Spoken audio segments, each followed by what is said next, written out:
Oh no! No. Hang on. I spilt tea everywhere. I haven't. They're just in my pocket All in right. case. All right.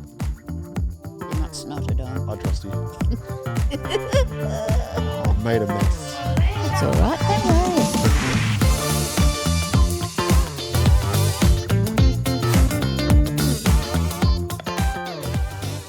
Hello, everybody.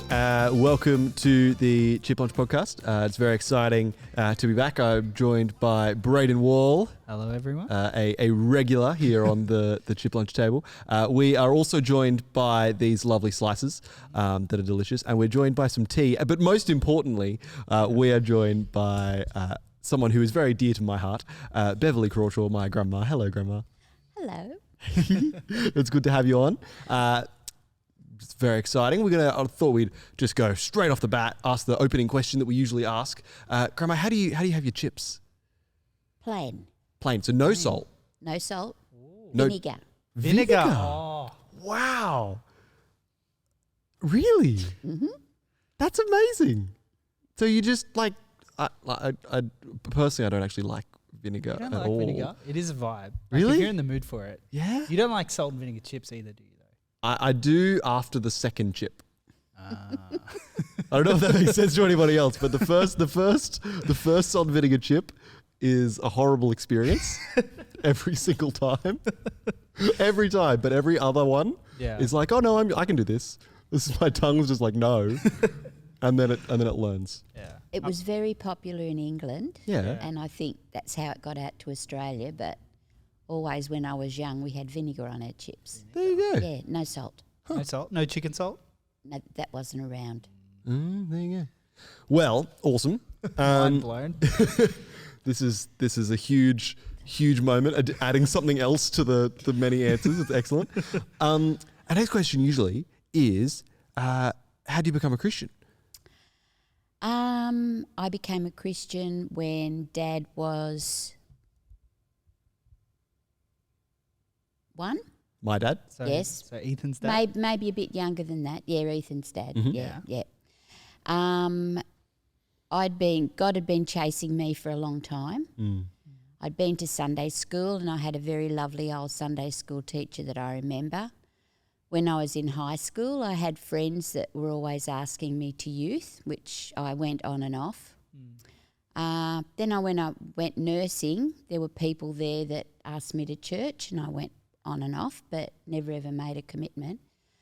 But then when we went to get Dad baptised, the minister asked us, were we Christians? And we said to him, of course we are. So then he explained to us what a Christian was and we said, no, we're not. So after that, apparently there were a few people in the church praying for us. And we started going to a Bible study, and just before Dad was baptised, we both became Christians. There you go. What was that like? So we were Dad's first converts. Quality. So Peter and I did it together. We both became Christians on the same night. That's really lovely. Was it like a like the guy in the room that was with you doing I assume they were baptism classes, that kind of vibe, or was it just no, we didn't have any of that sort of thing. We were just going to Bible study, and I think the Lord had just been talking to us. So one night we were in bed, and we just, I don't know whether it was Peter or I, said, hey, we better do this thing. So we both gave our life to the Lord. We got down beside our bed and both gave our life to the Lord together. And that was that. That is so cool. And we've just gone from leaps and bounds ever since. Yeah. I have been you've been doing some amazing stuff over the years. Once after that, you guys owned a Christian bookshop. You were Sunday school teachers for ages, which is really cool. I think was it on this podcast that Tim mentioned? Yeah, it was on this podcast. Tim gave a shout out to Grandpa for as a part of you guys doing that, which is really cool. Tim worked with us too. He was in the little section with us with the young ones. Yep. We had about 43 to 5-year-olds. and Tim was one of our helpers there. There you go. Yeah, Very, very cool. That was it. That was all at Guymer Anglican? Guymer Anglican. So did all of that happen? So were you at church anywhere before there? Yes. Where were you before that?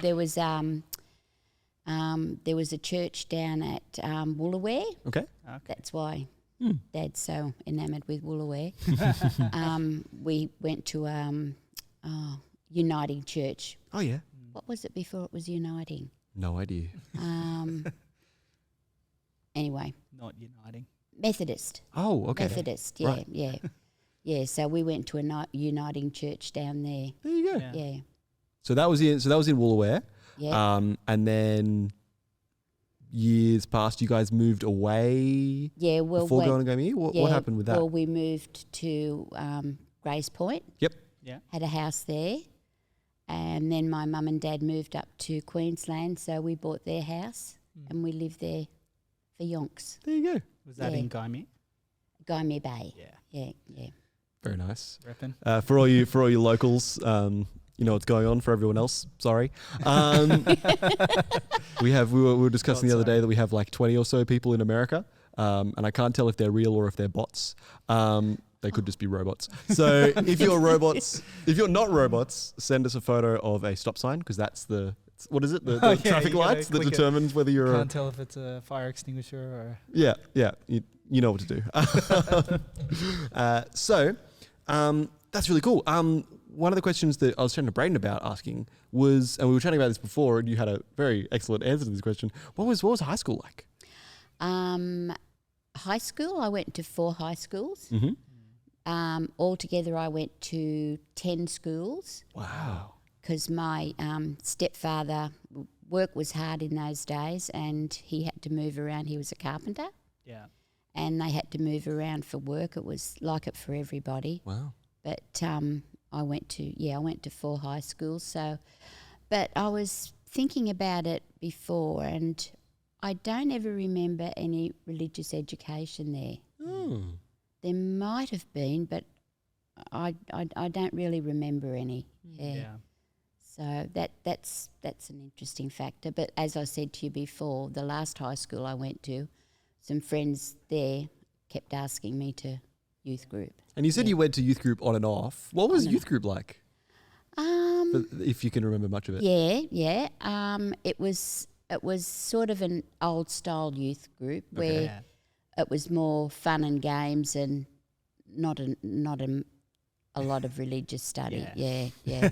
They did have some. Right. Yeah. But it was more the fun and games type of youth group that they used to have in those days. Do you remember any fun and games? Just those silly games, that you. I don't think I do. You chase balls around. Oh, And, yeah. Yeah, I've done that. I've done that. Those sort of things. Yeah. Do you remember? Did you like high school? Do you remember liking, or was it just? I something loved study. Ah, yeah. Yeah, you liked learning I new love things? studies, and I think that's what got me through, because it was really hard Yeah. going from high school to high school, and part of it I did was by correspondence. Wow. Okay. That's when I was learning maths. I think that's why I'm not very good at maths. I think that's genetic. If you've met Ethan. Yes. Well, Grandpa's really good at maths, so I Yes. definitely did not get that side of the genes at all. So I can blame you. Yeah, so I loved studying, so I think that's what eventually got me through and why I passed my leaving certificate. Otherwise, I don't think I'd have had much. Yeah. So Much maths was least favourite. What was your favourite subject? English. English? Oh, Yeah. loved it. Yeah, loved it. Do you still like reading? And biology. Oh, biology. Yeah. Do you still like reading? Love it. What's your do you have a book at the moment? What am I reading at the moment? I can't remember. It's obviously great. You've read every murder mystery under the sun. So Yeah, is that your go-to murder mystery? Or? I like murder mysteries, but I also like the period so that I can learn about history as well. So I think it's Inspector somebody I'm doing at the moment. Inspector Gadget, obviously. Obviously. in the 20s. Awesome. Yeah. Very cool. Yeah. There you go. So we're in high school at the moment, and it is a weird time because you're moving around a lot. That's probably the main challenge. But was there any other challenges for you in high school that came up that you can think of?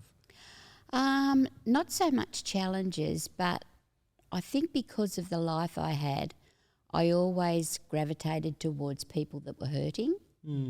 So I sort of never ever went with the in crowd. I always looked around for people that needed supporting or help, and I always sort of went towards them so that, you know, I could help them feel better in life.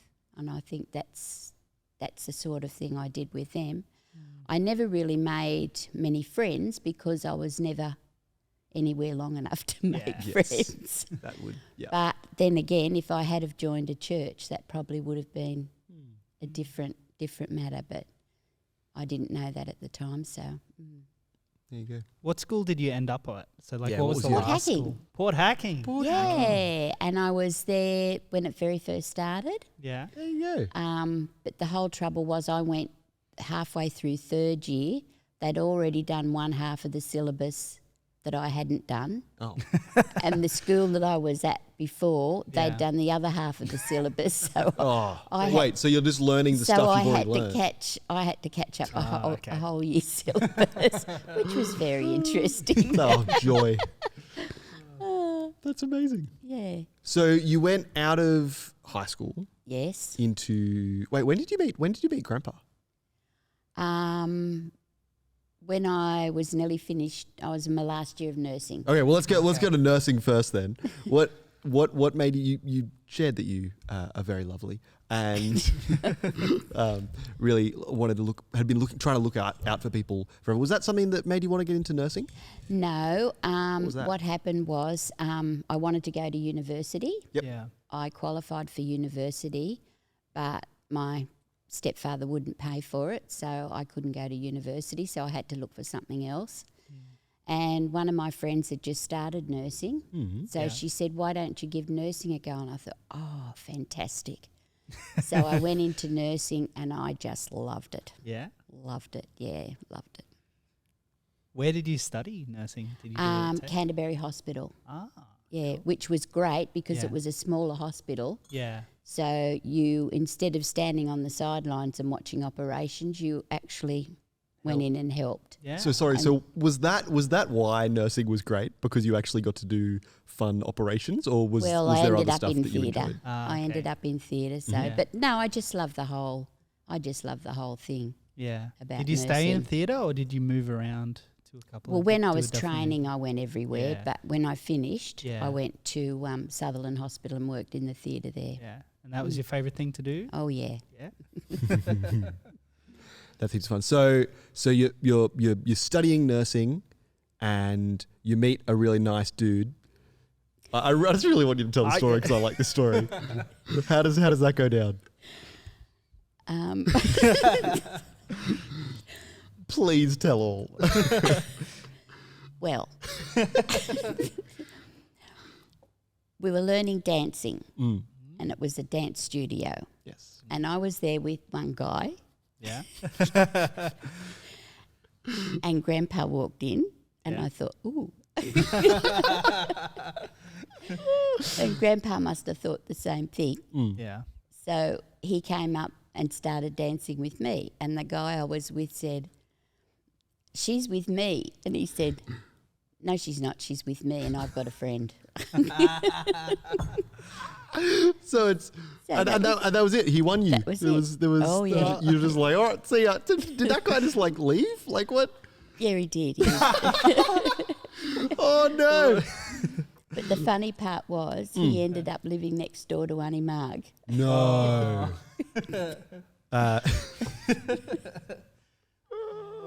That is phenomenal.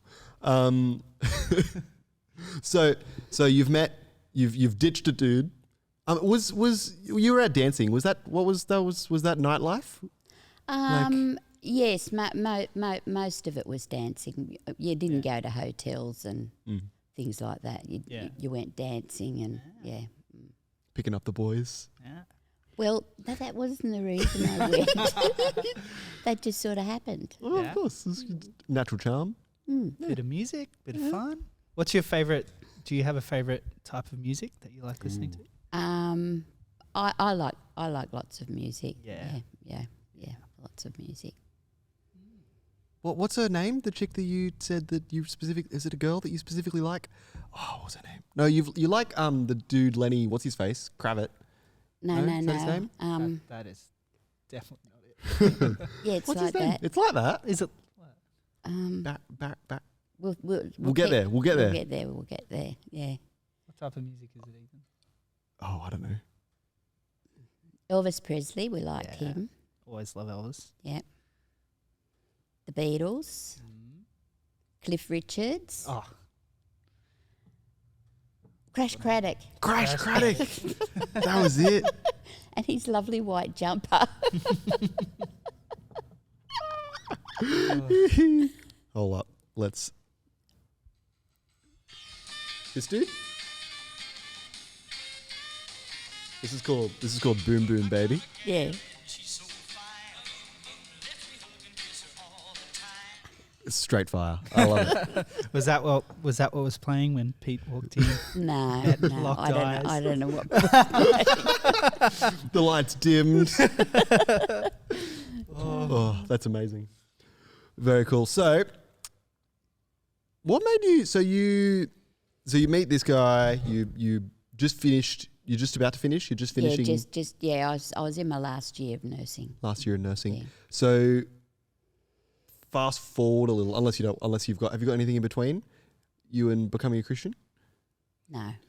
When you became a Christian, what did you like? What were your next steps from that perspective?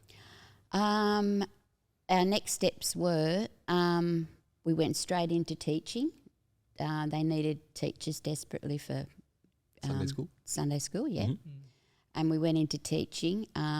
Grandpa became the treasurer. Okay. He also used to play the organ a bit, so he occasionally stepped in and played the organ. I will have to ask you about that. There you go. But we just went straight into it. It was it was not. You didn't fiddle around and you just stepped straight in and helped out. Was there something about getting involved in ministry that you think was really important for your faith as you started out and just what it's meant for you in the future? Yeah. Well, when we were asked to do Sunday school, we both said, well, we don't know anything about the Bible, you know, and we knew a little bit, but not much. And the minister said to us, well, what a better way to learn? So that's why we never stopped doing it till how old were we when we stopped doing it? We were at Gymea. I think I did it for about 40 years, something like that. And you still do Kids Chill here at... Yeah, I love Kids Chill, yeah. For those of you who don't know, Kids Chill is the thing we do at Soli's where it's like you're not actually the Sunday school teacher, you just like come in so Kids starts before the service and then Kids Chill is during the service, and it's just hanging out and being relational with the young guys because I'm sure that it gets talked about on the Shock Absorber, so you can check that out. And you're pretty amazing with the young people at our church, Bev, if I can say so myself. What's your favourite part of hanging out with the kids here at church? I think just hearing about their life experiences because some of them have a hard time and they have some bad experiences, and I think just supporting them in those sort of things is the main thing. But I just love young people. Yeah. I'd much rather speak to young people than older people. And that's why she's on Chip Lunch. Chatting to us youngins. There's no. I think a lot of older people, they sort of put a front on. Yeah. Not all of them, but a lot of them do for what you expect them to be. Yeah. But with younger people, I think they don't put that on. What you see is what you get with a lot of them. Yeah. And I think that's why, it's much more interesting. I'd love to unpack that, but I don't know what questions to ask to do that. Do you have any thoughts, Brayden? Do you feel like you've seen that? Like something I reflect on in high school was that I often find that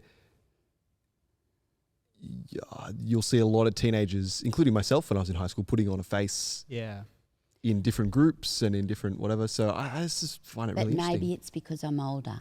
Yeah. Yeah, maybe. They don't have to. Yeah, because they're not. It's not their peer group. Yeah, absolutely. They don't have to. Yeah. I definitely feel like, so Ethan and I both worked with, I used to work with kids, Ethan still does. Yeah. I think when you are in that primary school age though, you're pretty easy to just tell it how it is. Like that's right. They don't mind it at all. Whereas when you're a teenager, you're trying to figure out who you are, but at the same time everyone else is trying to do that too. And like it's interesting. How did you find being a young Christian who was also teaching younger kids? Did you find that a challenge, or were you just open to? No. I just loved it because I did have the little ones. Yeah, and I mean, there's so much you can do with them. Absolutely, it's very exciting. Yeah. How did you find being a Christian parent then? Like going from, because you had Stu at the time, and then. You'd gone, now you're a Christian. Did you think, wow, like now what am I going to do? Now I have to try and help Stu as well with his faith. How did you find that? Well, having boys, I think it's a lot easier than having girls. as boys. I have two brothers, and Ethan has a brother, so we've got no context. No. Well, I just watch my sister with her girls, and and I found that the boys were easier than the girls. And don't forget, in those days there was no drugs. Yeah. There was no devices for the kids to be on all the time. They just went outside and played and had fun and they were, I suppose they were reasonably compliant as children. You know, I don't know whether it was because they were good kids or what, but you know, we didn't really have a lot of trouble with them. Yeah. Like Ethan and his brother.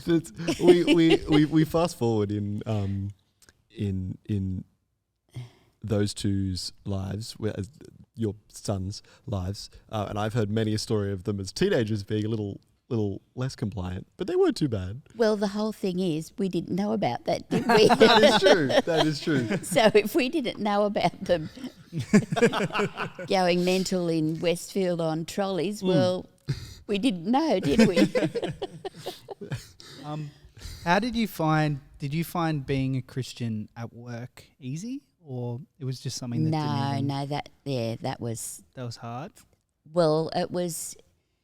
Yes, because both all the places where I worked, I really didn't have a Christian with me. Yeah. So I didn't keep it to myself. They knew I was a Christian, and if they had problems, I'd ask, could I pray for them? Yeah. But especially one of the doctors I worked for, he was really antagonistic. Yeah. So I just, I didn't push him at all. Yeah. And yet it was sad because his mother was a very good Christian. So that was sad. Yeah. It's because nursing's obviously a very stressful, like high stress. There's a lot of things going on while you're there. Did you find having faith helped you in that environment, or helped you to be kinder? Or? Well, by the time I was, yes, sort of. But by the time I was a Christian, don't forget I was married. Yeah. And I didn't work for a while. Yeah. But I can always remember thinking all the people that had died while I was nursing, and I'd been with their bedside while they were dying. I'd always thought, wow, if I'd have been a Christian, what a difference I could have made.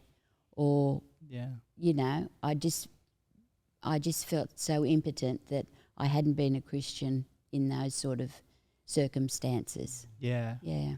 But I guess it's in God's time, and you've definitely helped plenty of people since then. So I definitely. Yeah. But it was just a regret that I had. Yeah. Yeah. So what happened next? You're married, you've got kids. You've been nursing, and now are you still nursing, or are you back to nursing, or? I went back nursing. You went back nursing? Yeah, I went back nursing, and I went back practice nursing. So I worked in doctors' surgeries. Okay.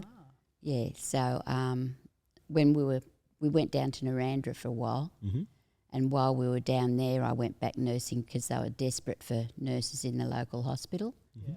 So they asked me. They found out I was a nurse and asked me could I come back nursing there. So I went back nursing there, and then when I came home, I just went straight into practice nursing when I came back to Sydney. There you go. So was there a because now you're being a Christian while you're nursing, Yeah. and then did you notice a difference in your own nursing between the time beforehand and the time after? Yeah. Because what you can do then is you're not really supposed to talk about your faith, but you sort of sneak it in here and there. If it comes up. Oh, yeah, of course. Well, especially I used to do home visits for a lot of older people. Oh, okay.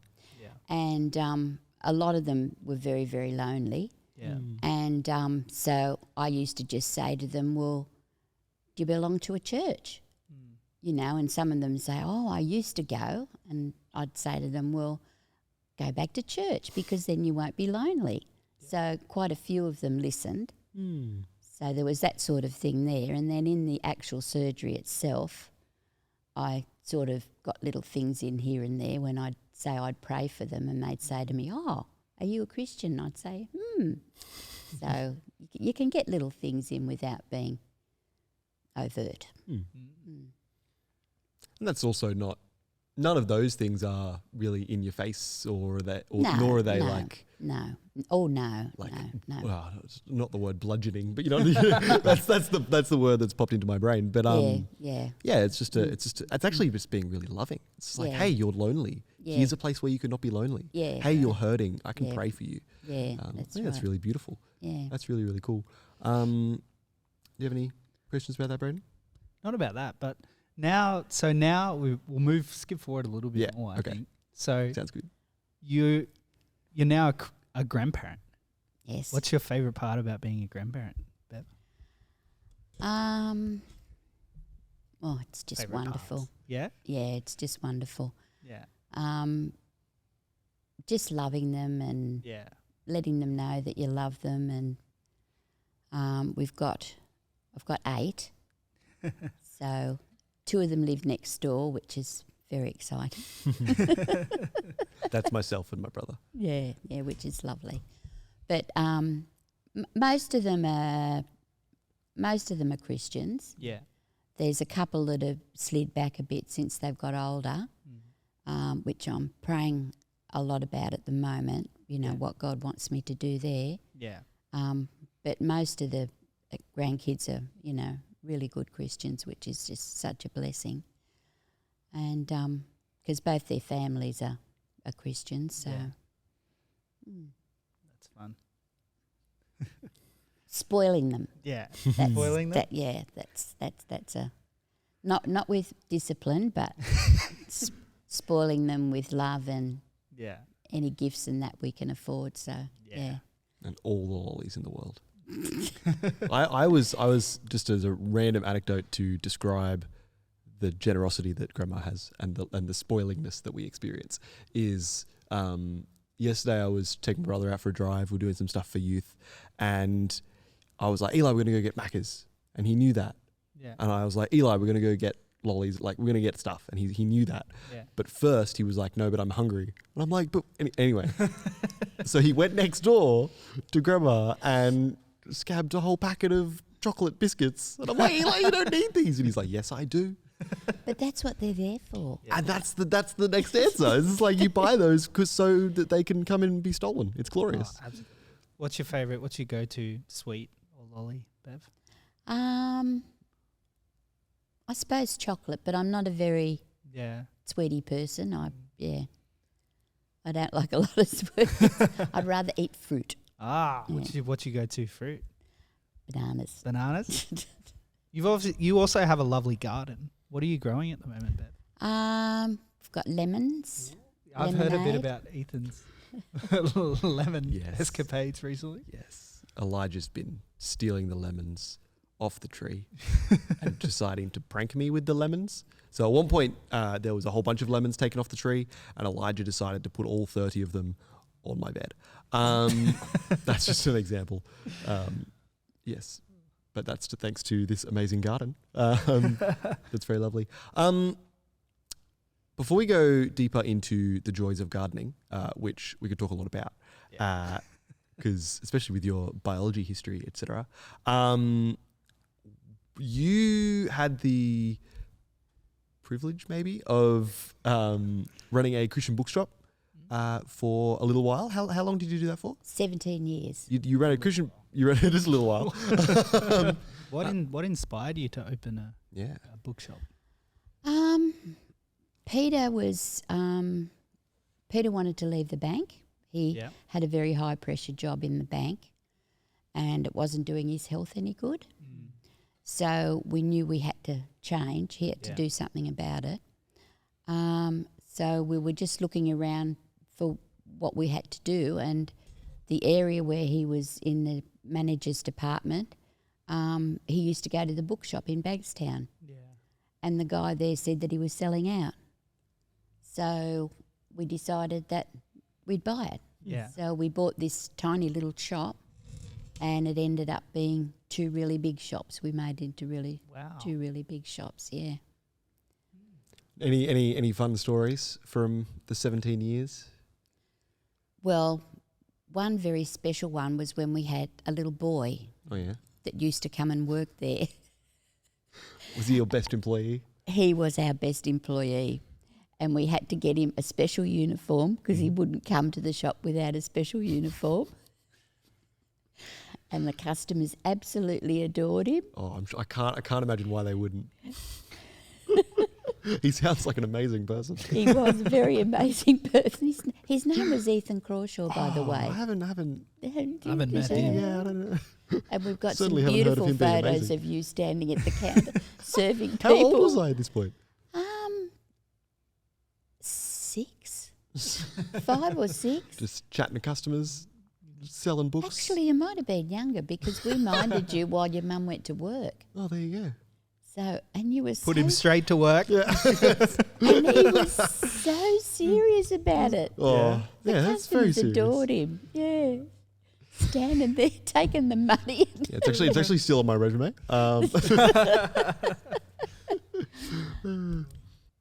It's pretty amazing that you've been able to touch so many lives through the different things you've done, whether it be nursing and just saying you'll pray for someone, or work tirelessly in a bookshop for 17 years with this really nice guy called Ethan.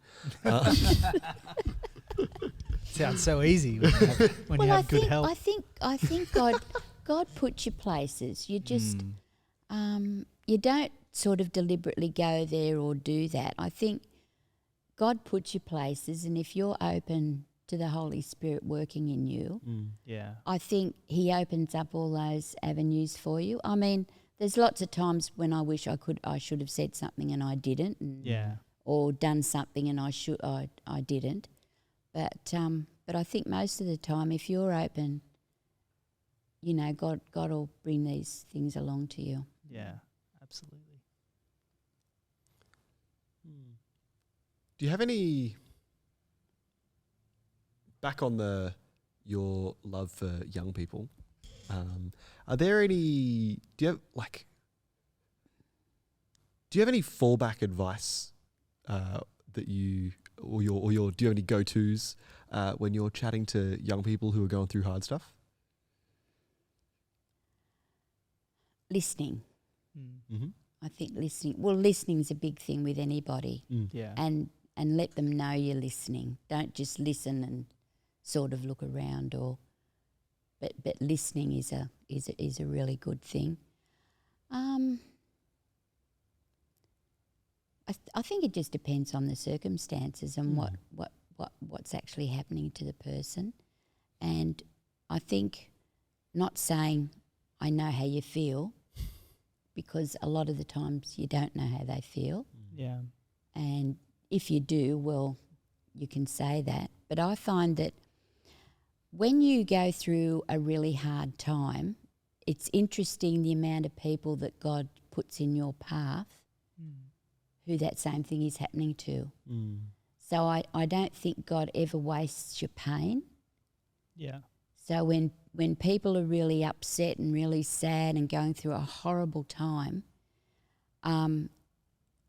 later on down the track, God will bring someone across your path, and when you're over it, you'll be able to help them because you do know how they feel. So, you know, I always say that to people, God never wastes your pain. Yeah. You know, you go through terrible times, but you can help somebody through that terrible time. I definitely, like, in my experience, you're very good, Bev, at saying, I'll pray for you, and then, like, backing it up and asking again later. And like, I think that's so important. I think a lot of people can just be very like, I'm praying for you. Or you must never do that. Yeah, I think you're very good at. I remember I was unemployed for a little while, and I remember Bev being like, I'll pray for you, and then months later was asking me how it was going, and then after that you'd ask me every time I saw you, how's this going? I've been praying for you. And it's always so encouraging when you know you have someone looking out for you, even if it is like, and praying for someone is just such a blessing. So important, isn't it? Yeah, you sometimes feel that you're not doing a lot, but that's one area where you can do a lot, isn't it? Absolutely. Yeah. And like, is there an area you feel like God's been growing you lately? Like, we've obviously been going through quite a fun time in quarantine, but always working towards some stuff, and I feel like God's always doing something. Is there something that you feel like you've been dealing with lately? Yeah, I suppose not having Bible study. Yeah. That's been really hard because I've got a lovely group of girls. Yeah. And not having them in the house and having Bible study and talking about all their little problems and us praying for each other. Yeah. I think that's been hard, and I think God's been teaching me that you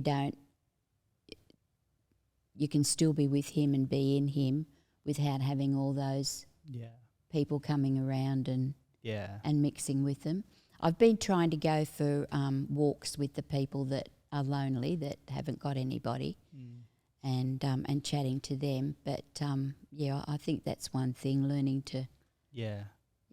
So you became a Christian through Bible study, kind of. How important do you feel like having that regular meetup and Bible study time with people? How important has that been for you as a Christian? Very important. Yeah. Very important. I mean, even with it just doing Hebrews at the moment. Yeah. I've done Hebrews before, but I have just learnt so much more. And you never stop learning, do you? You can never know it all. Yeah. And I've learned a lot with Hebrews. That's awesome. It's been really fun. It has. I think that's really, really cool, and I think it's really important to have things like community groups or Bible studies or whatever people call them. There's lots of names. I heard them called hope groups the other day, and I was like, okay, cool. I don't know. But yeah, I think it's really cool that that's played such a big part of your life, and it's such a big thing for your faith going forward. And I also love that idea that we are always, like, you asked us at the start whether we're why you're on here. It's like, why are we on Chip Lunch? Why am I on Chip Lunch? And I think I'm old. Yeah, I'm like, I think one of the reasons is it's really cool that we're sitting here on a podcast and we're learning from people who are still learning. Like, we talked to Quinn a little while back, and Quinn was talking about how much she has grown and changed and learnt stuff, and then would say something like, oh no, but I'm still getting better at this. And it's really beautiful that you're able to then go, well, yeah, I'm still learning stuff from Hebrews, and I'm still it's so cool that we're, no matter where we're at, we're going to still be changing and still learning. And the reason you're on here is so we can learn together. I think that's really, really cool. The most I have ever learnt in my life since Dad started Solies. Yeah. Really? Yep. So in the last 12 years or so? Yep. Yeah. Maybe a little more? Yep. It's it's just so biblically based. We just learn so much every week. It's amazing. Yeah. And you do church on a Saturday night Yes. with all of us having a great time. What's your favourite part about a Saturday night? The service. Yeah. Yeah. Yeah. Yep. I love talking to people before and after, but I just love the service. Yeah. The singing and the sermon and the prayers and the Bible reading. I just love it. Yeah. Yeah. It's lots of fun. Yeah. It's like food. It's like having food during the week. Yeah. Yeah. And you are, speaking of food, you are the head of our hospitality yes, team here at church. Yes. And that's obviously gone through a lot of changes since we've grown as a church. What do you enjoy about being in the running the hospitality team and serving so many people in that way? Well, not me serving so many people, but I think so many people serving us. That's what the exciting part. Yeah. Just I always feel sort of guilty that they've got to do it.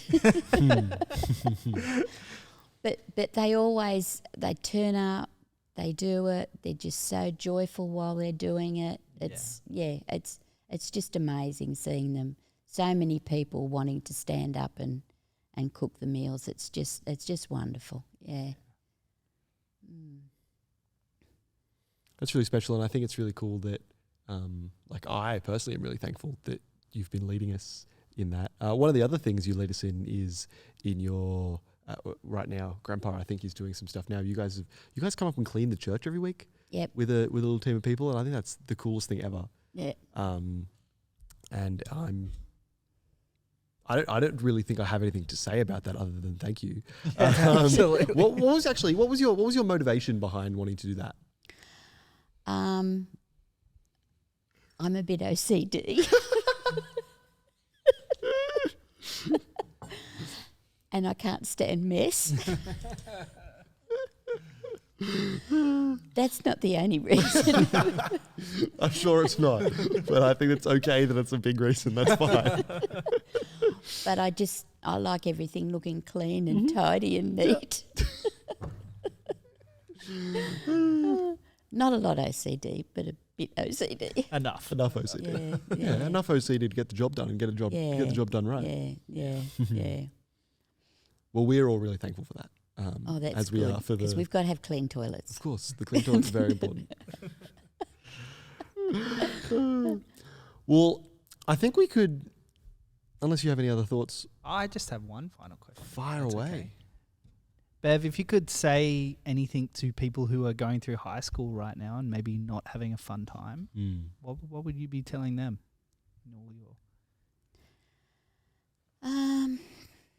Yeah, it's very hard. I think it's worse for the kids now because they've just got horrible pressures. I mean, we had nasty kids when I went to high school, but it wasn't the same. You could get away from them. Yeah. But my heart aches when I hear of kids being bullied and kids being it just my heart aches for them, and when they self-harm and it's just horrible.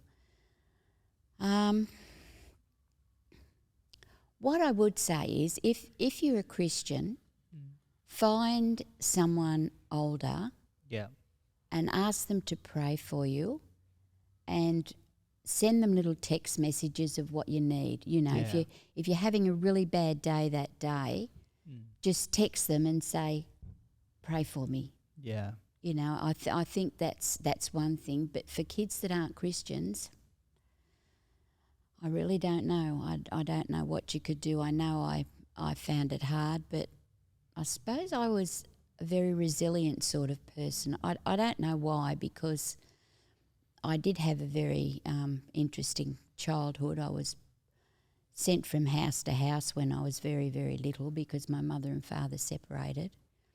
And I suppose I was just a very resilient person. I didn't sort of be naughty and say, well, that's because of my, what I had in the past. Yeah. I decided, number one, that I wasn't going to let it get the better of me. Yeah. And I think I did that from a very, very early age. And number two, I think I just sort of said to myself, well, if I've had to put up with that sadness, I don't want other people to put up with that sadness. Yeah. So I just tried to help as many people as I could along the way. So maybe for the ones that haven't got anybody, if they're not a Christian, maybe try helping other people. Yeah. And even though you're feeling sad yourself, if you sometimes help other people, that can make you stop thinking about yourself. Yeah. Absolutely. Well, It's really special. it is very special. Thank you so much for coming on Chip Lunch, Bev. I was very nervous, I must admit. Fantastic job. Yeah. Super comfortable. Learnt so much. Yep. Had a great time. Mm-hmm. Had some tea. What more could you want? Exactly right. It was pretty good. So yeah, we're gonna, as Joel says, we're gonna wrap up the chips now. In the form of these. Oh, we didn't even touch we did learn from last episode that it's actually really hard to eat. No, you don't want to eat into my. People don't want to listen to you. But yeah, we're gonna wrap up the chips. Thank you so much, Bev. Thank you so much, Brayden, for joining us. It was really lovely to hear from Bev and hear your story, and especially that, like, all your advice has been amazing and really lovely, and yeah, it's been really special to have you on.